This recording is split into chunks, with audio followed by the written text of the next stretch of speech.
Golden Radio Hour.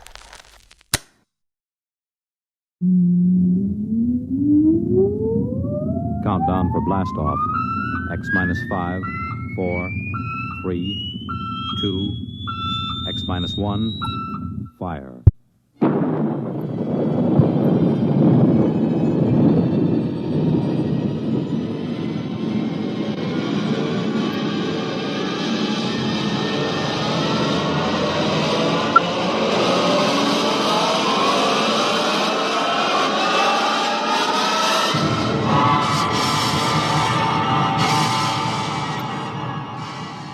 From the far horizons of the unknown come tales of new dimensions in time and space. These are stories of the future, adventures in which you'll live in a million could-be years on 1,000 maybe worlds. The National Broadcasting Company, in cooperation with Galaxy Science Fiction Magazine, presents X minus 1.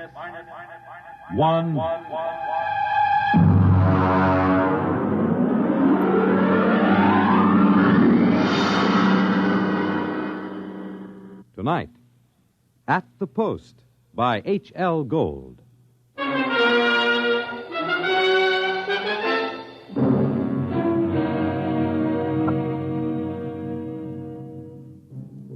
When I come into the Blue Ribbon on 49th Street west of Broadway, I could tell right away nobody told Doc Hawkins about my misfortune. Doc, who ain't one really, writes a daily medical column for the Racing Form, and we're celebrating his being sprung from the alcoholic ward.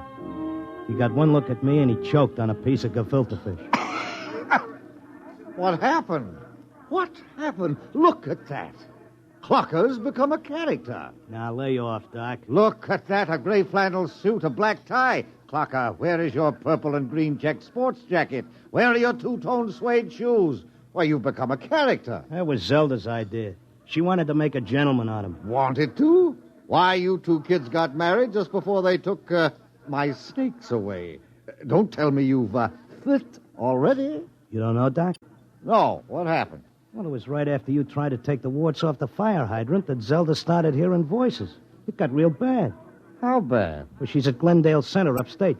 I just came back from visiting her. Well, did the psychiatrist give you a diagnosis? Yeah, I got it memorized. Catatonia dementia precox. Oh, rough. Very rough. The outlook is never good in such cases. Maybe they can't help her, but I will. Now, Clocker, you're a race handicapper. You run the best tip sheet on Broadway. But people are not horses. You've got to think of your public. For instance, what's good at Hialeah, huh? My bar bill is about to be foreclosed, and I can use a long shot.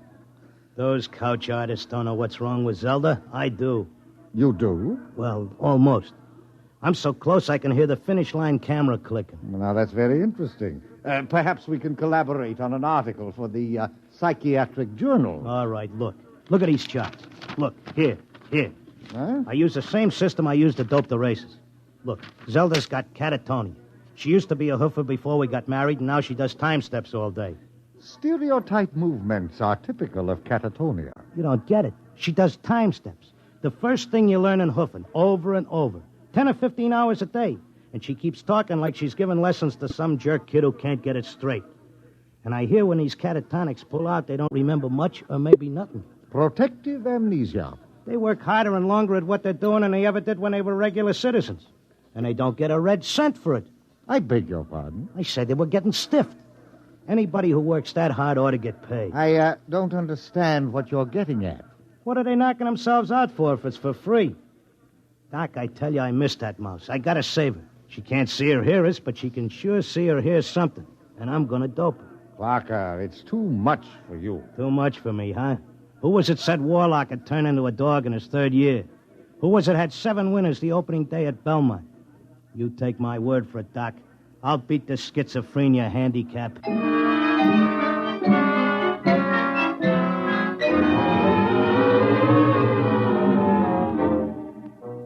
I hadn't been paying much attention to my tip sheet while I was doping the catatonia dodge. I tell you, I miss Zelda. I miss the bobby pins on the floor and the nylon stuck on a shower rack, the toothpaste tube squeezed from the top. I had to get her back somehow. Next day, I took a cab and went out to that place. I sat in the room and watched her dance. Oh, it was something. Because Zelda was worth watching, even with her eyes blank and her feet shuffling through that simple time step. Mr. Locke, visiting time is almost up. All right. Zelda, listen, Zelda. How long can they take to learn a time step? She can't hear you. Look, kid, I don't know who these squares are that you're working for, but tell them if they take you, they got to take me, too. You hear?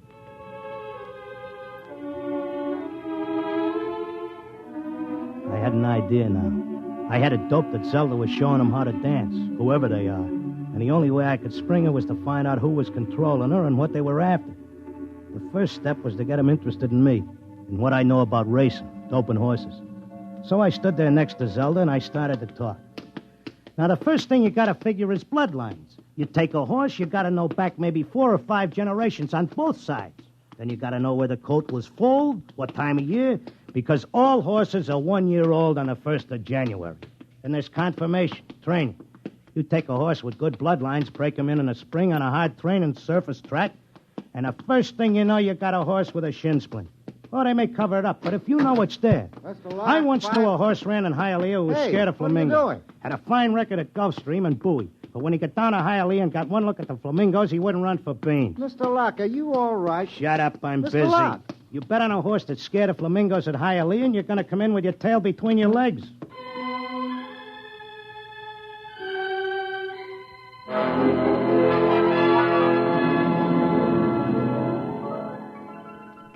I kept coming back every day.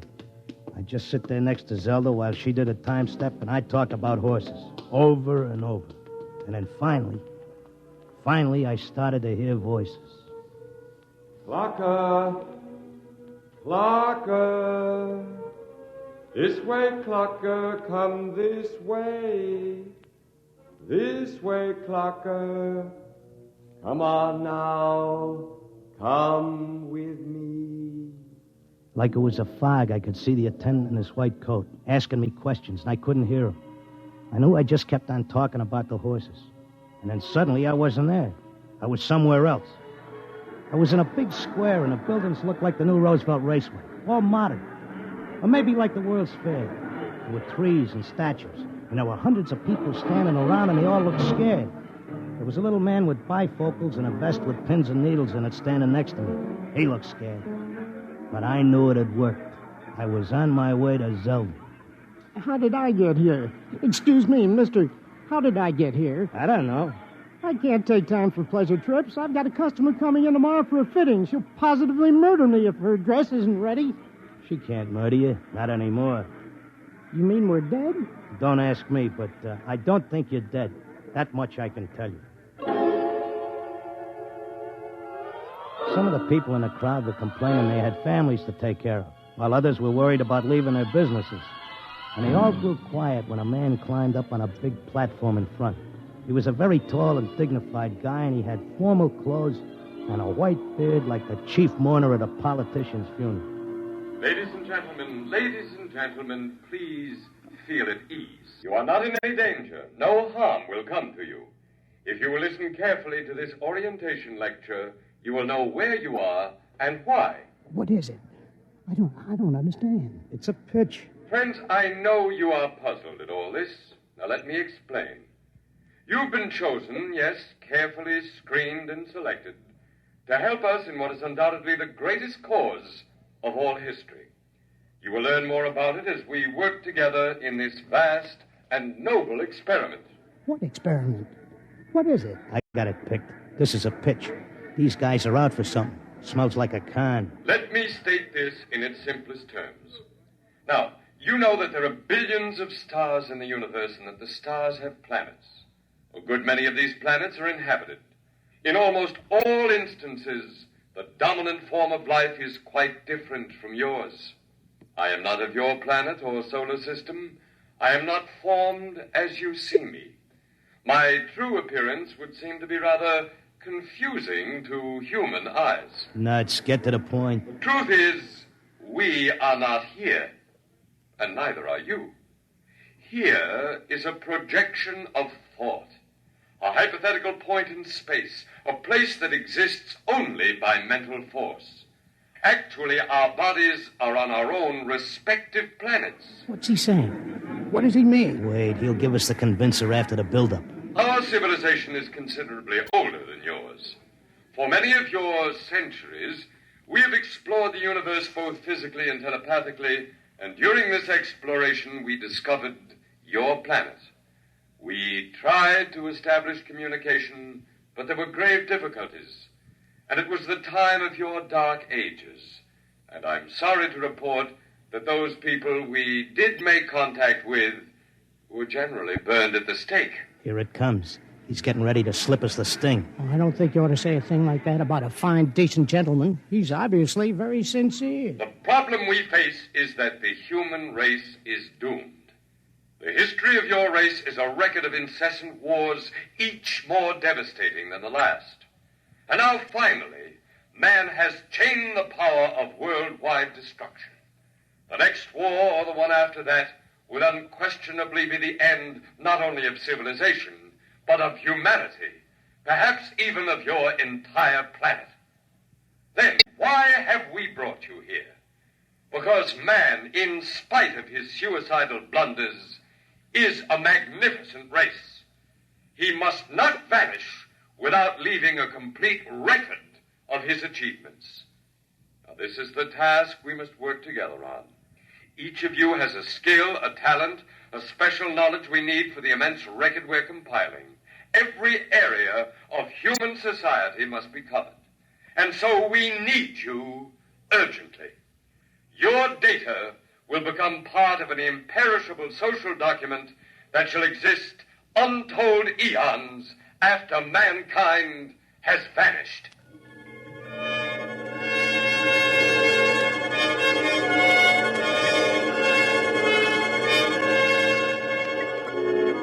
Oh, he had a slick con. He had that crowd in the palm of his hand like a small-time grifter selling pearl necklaces on 6th Avenue. They all cheered. They were all flattered to think that they were joining in this vast project to make a record of the human race. After a while, they broke us up into divisions, and I got herded into a building marked Sports and Rackets. They took my name and my occupation like I was applying for unemployment insurance. Now, here's our problem, Mr. Locke. We're making two kinds of perpetual records. One is written, more precisely, microscribed. The other is a wonderfully exact duplicate of your cerebral pattern, in more durable material than brain matter, of course. Of course. The substance we use in place of brain cells absorbs memory quite slowly. But you'll be happy to know that the impression once made can never be lost or erased. Delighted, tickled to pieces. I knew you would be. Well, let's proceed, shall we? First, a basic description of horse racing. I started telling them about horse racing, but they held me down to one sentence. They said I had to repeat it over and over so that recording thing could get it. They had a picture of my body back on Earth lying in a bed in a hospital just saying that one sentence over and over again. Well, that's enough for today. Isn't it amazing? We have a more detailed record of human society than man himself ever had. Your life, my life, the life of this Zelda, whom you came here to rescue, all are trivial, for we must all die eventually.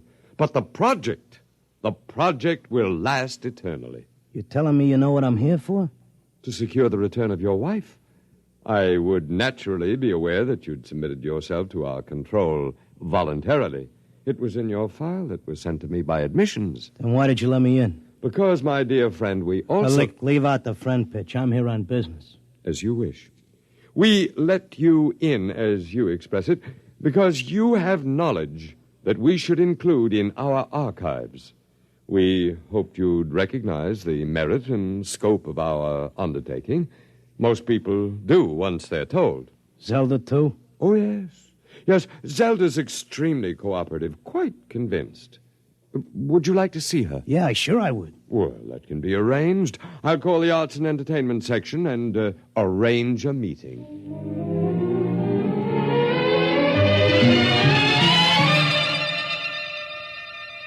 Zelda, baby. Clocker. Let's get out of here. Oh, hello, Clocker. Aren't you glad to see me? I spent months and shot every dime I've got just to find you. For sure I'm glad to see you, hon, but I can't waste any time. This work is so important. I want to talk to you.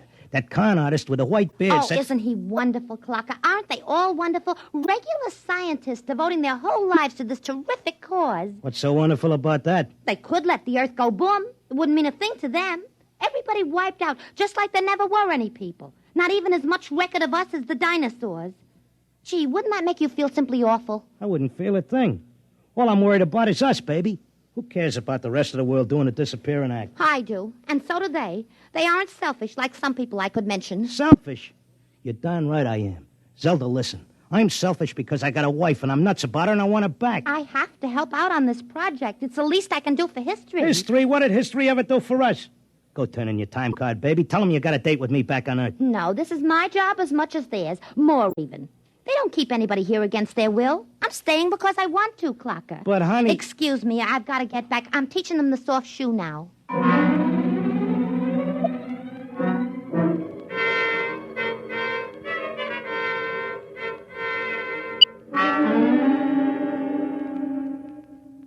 Are you satisfied now, Mr. Locke? Listen, take away the doom push and his racket falls.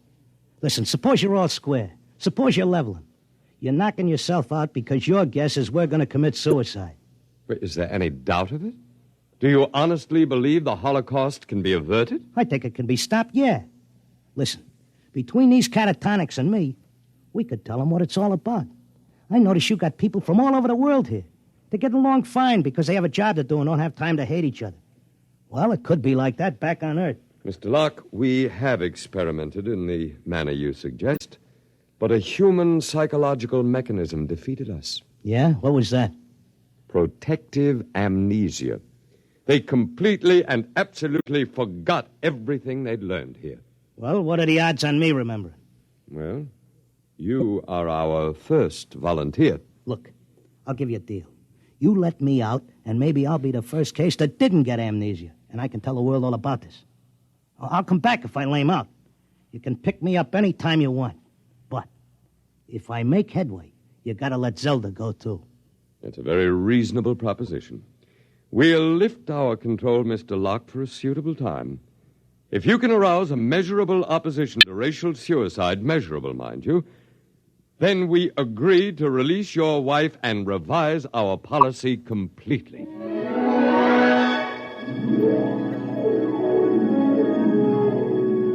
I came to at Glendale. It took me about 2 weeks to convince them that I was all right again. But I had to convince the world that they were throwing a race and that they needed a saliva test. So I started to write it all out in my tip sheet, in and around the horses. Around that time, I ran into Doc. Clocker, my boy, you've no idea how anxious we were about you. But you're looking fit, I'm glad to say. Thanks. I wish I could say the same about you and the rest of the world. No need to worry about us. We'll muddle along somehow. You think so, huh? I'm glad to see you've got your tip sheet going again. As long as the bobtails run, who cares what happens to anything else?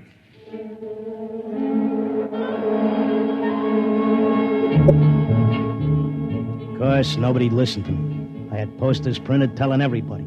I hired sandwich men to walk through the city. I made speeches in Columbus Circle. I told everybody doomsday was near. I sent letters to Congress, to the UN, editors of newspapers. Nobody paid any attention. I sneaked into the balcony of the General Assembly and tried to shout a speech, and they threw me out, very politely. I wrote the whole thing up for a magazine, and they printed it and sent me a check and told me if I had any more fiction, they'd be glad to run it. They kept trying to tell everybody the truth about the catatonics. We ought to go to the hospitals and get ourselves let in and have the aliens take over and show us where we're going. But nobody would listen. And then finally, I went back out to Glendale. Oh, Mr. Locke, we were wondering when you'd come visit your wife. You been away? I want my old room back. But you're perfectly normal. Give me half hour alone, and you'll be glad to give me my room.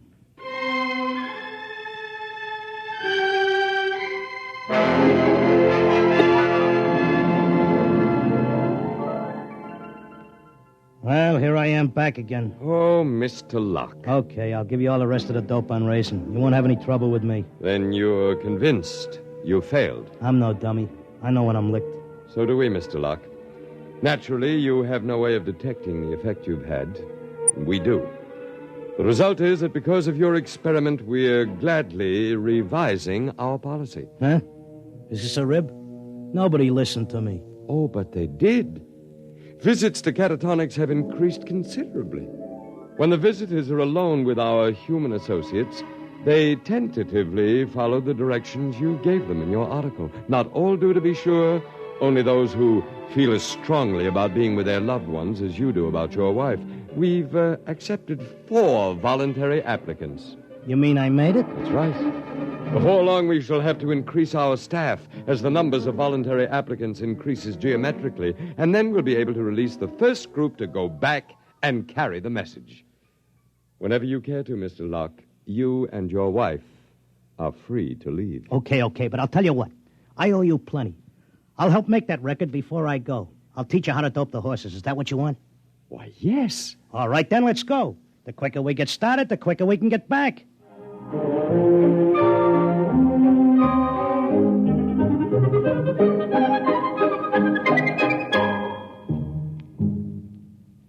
You have just heard X-1, presented by the National Broadcasting Company in cooperation with Galaxy Science Fiction Magazine, which this month features A Touch of E-Flat by Joe Gibson, a story with a warning.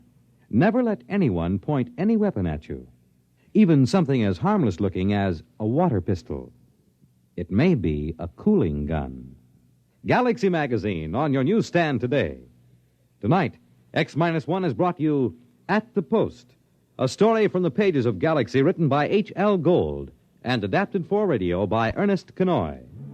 Featured in our cast were Frank Maxwell as the clocker, Ann Thomas as his time-stepping wife, Zelda, Arnold Moss as the otherworldly one, John Griggs as the doc who wasn't one, really, and Sam Raskin as the confused little tailor with his mouth full of pins.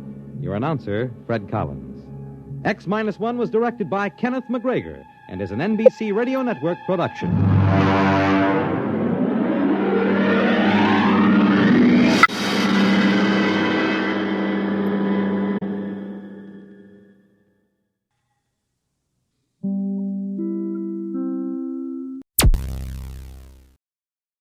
Thank you for listening. Please like and subscribe.